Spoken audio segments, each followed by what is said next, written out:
કાકા આટલું ધીરે ચાલવું હોય તો સાઈડ પર ચાલો ને. ભાઈ મારા ઘૂંટણ ઘસાઈ ગયા છે. તો તમે ઘૂંટણ બદલાઈ કેમ નથી દેતા? ઘૂંટણ કેવી રીતે બદલાવે ભાઈ? પૈસા લાગે ઘૂંટણ બદલાવાના.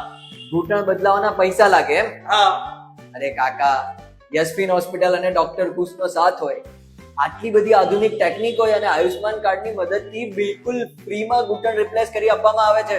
શું વાત કરો છે? ફ્રીમાં? હા, તમે આજે જ બદલાવી દો, પછી તમે પણ મારી જેમ એકદમ દોડવા લાગશો. હા હા ભાઈ હા, આજે જ જાઉં છું યશવીન હોસ્પિટલ ડોક્ટર ખુશ પાસે અને બદલાવી જ નાખું છું મારા ઘૂંટણ. ચાલો ત્યારે. ડોક્ટર કુશ વ્યાસ એટલે ભરોસો અને આધુનિક ટેકનોલોજીનો વિશ્વાસ. તો પછી તમારા ઘૂંટણના રિપ્લેસમેન્ટ માટે આજે જ આવો યશવીન હોસ્પિટલ ડોક્ટર કુશ વ્યાસ પાસે અને મેળવો તમારા ઘૂંટણના દુખાવાનું પરમનન્ટ રિપ્લેસમેન્ટ.